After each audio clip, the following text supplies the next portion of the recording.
ओम इत्येकाक्षरम ब्रह्म। ओम ब्रह्मांड की ध्वनि है। ओम एक विराट शब्द या विराट ब्रह्म या ओम कह देने से उसका पूरा चित्रण एक ही शब्द में आ जाता है, जिसे हम विराट ब्रह्म कहते हैं। ओम में 3 अक्षर हैं, एक नाद है। ओम को स्वर से उच्चारित करने पर जो ध्वनि गुंजायमान होती है वह नाद है।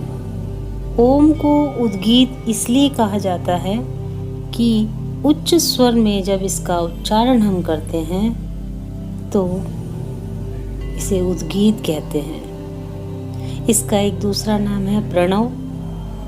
प्रणव इसलिए कहा जाता है कि ये हमें नई नई स्थिति में ले जाता है, नया नया भान कराता है।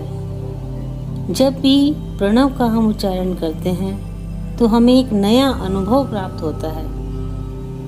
ओम व सोहम शब्द दोनों ही महावाक्य हैं। सोहम शब्द शैव भक्ति का सूत्र है और ओम वैदिक भक्ति का सूत्र है, या कहें कि वैदिक भावना या सत्य भावना को चरितार्थ करता है।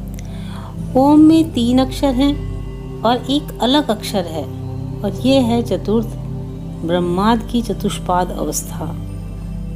उसका ये प्रतिनिधित्व करते हैं, जिसमें ब्रह्मा की 4 अवस्थाओं का वर्णन किया गया है, जिसे हम 4 पाद या 4 प्रकार जो कहे जाते हैं, जिसमें कारण, सूक्ष्म, स्थूल व चौथी तुरीयावस्था, जिसे हम कारण शरीर, सूक्ष्म शरीर, स्थूल शरीर या अंतिम तुरीयावस्था। तुरीयावस्था में ये शुद्ध होता है और शेष 3 स्थिति में अशुद्ध रहता है।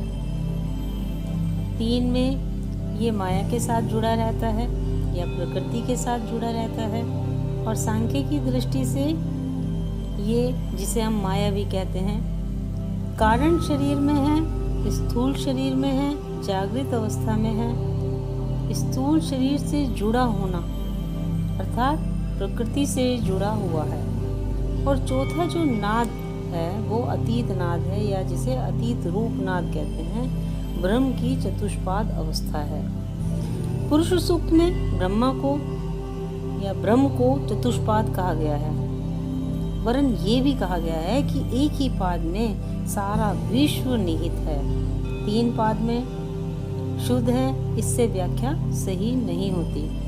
दार्शनिक रूप से व्याख्या करने पर कि पुरुष सूक्त वैदिक है, 3 शरीर हैं, और शरीर से ऊपर की जो चौथी स्थिति है वह है अतीत रूपनाद स्थिति। उस अवस्था से अतीत अवस्था जिसे बोध कहते हैं, वह तुरीयावस्था है। इस प्रकार से इसमें 4 पाद आ जाते हैं, या 4 इनकी स्थिति है। ओम विराट ब्रह्म है, विराट चेतना है, वही सर्वत्र व्याप्त है।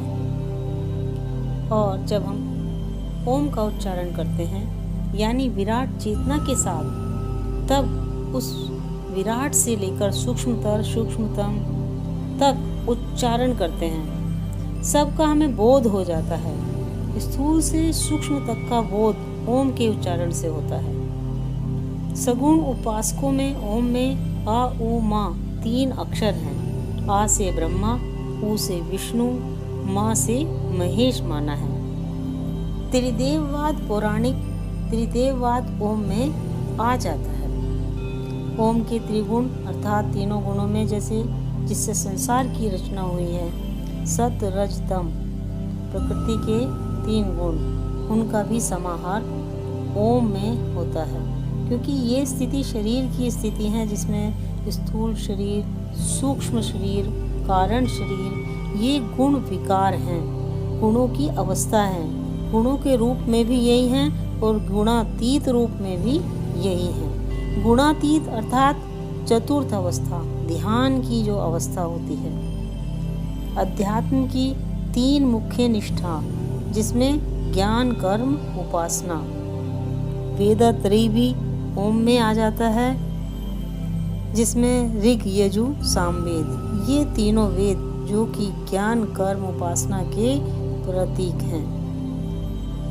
ऋग्वेद को ज्ञान कांड, यजुर्वेद को कर्म कांड, सामवेद को उपासना कांड। ओम कहने से हम ज्ञान कर्म उपासना से जुड़ जाते हैं। इसका अभिप्राय यह है कि ओम ध्वनि स्वयं में पूर्ण है, इसलिए ओम शब्द के लिए कहा गया है ओम इत्येकाक्षरम परब्रह्म। यह एक अक्षर ही ब्रह्म है। ओम के उच्चारण करते ही तीनों काल भी इसमें आ जाते हैं। ओम भूर्भुवः स्वः, भू जो वर्तमान को बताते हैं, ओम भुवः जो अतीत में था, ओम स्वः जो भविष्य में होगा। वह भी ओम तत्व तीनों लोकों के साथ तीनों कालों का निर्धारण करता है। गुणों की दृष्टि से ओम ही सत्व गुण है, ओम ही रजोगुण है, ओम ही तमोगुण है। और आर्य समाज के अनुसार ओम भू आप ही प्राण स्वरूप हैं। इस आधार पर हे परमात्मा तत्व आप भू हैं, आप ही प्राण हैं, आप ही प्राण स्वरूप हैं, आप ही प्राणों से प्रिय हैं या प्राण रूप हैं। ओम भुआ जब हम ये कहते हैं तब आप ही सब दुखों को हरने वाले हैं, दुख हरता है, दुख विनाशक है, दुख निवारक तत्व है। स्वः आप सुख के दाता हैं, सुख स्वरूप हैं, सुख की आप से मिलता है और दुख भी आप हरते हैं। अतः ओम भूर्भुवः स्वः ये तीनों वेदत्रयी भी हैं, गुणातीत हैं, त्रिदेव हैं और ज्ञान कर्म उपासना भी यही है। चतुर्दश लोकों का उपलक्षण भी यही है। स्थूल सूक्ष्म कारण शरीर भी ओम ही है और यही सर्वव्यापक है। मात्र ओम कह देने से ही सबकी प्राप्ति हो जाती है। ओम स्वयं में पूर्ण मंत्र है, किसी भी व्यावृत्ति को लगाने की इसमें आवश्यकता नहीं है। ओम में वही भाव है जो ईशावास्यमिदं सर्वम में है। जब हम ये कहते हैं कि ईशावास्यमिदं सर्वम अर्थात ओम इत्येकाक्षरम सर्वम, ओम में सर्वस्व है। यह संपूर्ण जगत जो है वह ओम में समाया है। यह वैदिक मंत्रों का महावाक्य है। महावाक्य वह होता है जिसमें समस्त वाक्य जिसके अंग बन जाए, वह महावाक्य है। वेदों में जितने भी वाक्य हैं वे ओम हैं। वैदिक ऋचाएं जो भी कह रही हैं वह सब ओम है। ये ऋषियों का आत्मानुभूत वाक्य है, अनुभव वाक्य है, परम प्रत्यक्ष है। संसार के जितने भी ज्ञान हैं सब सामान्य ज्ञान है, अनुमान द्वारा आगम द्वारा सब सामान्य ज्ञान है। जो वैदिक वाक्यों से ज्ञान हो रहा है वह भी सामान्य ज्ञान है। प्रत्यक्ष ज्ञान सबसे बड़ा ज्ञान है जो चक्षुषेंद्रियों से नहीं देखा जा सकता, ना ही वाणी से कहा जा सकता और ना श्रवण इंद्रियों से सुना जा सकता। यह परम प्रत्यक्ष है। ओम ऋषियों का अनुभव वाक्य है। ऋषियों ने इसका प्रत्यक्ष अनुभव किया है।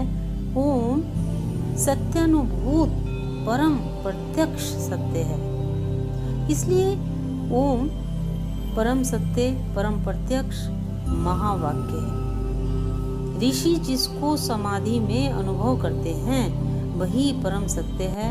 ओम को ही सब कह रहे हैं, इसलिए ओम महावाक्य है, आत्मानुभूत वाक्य है।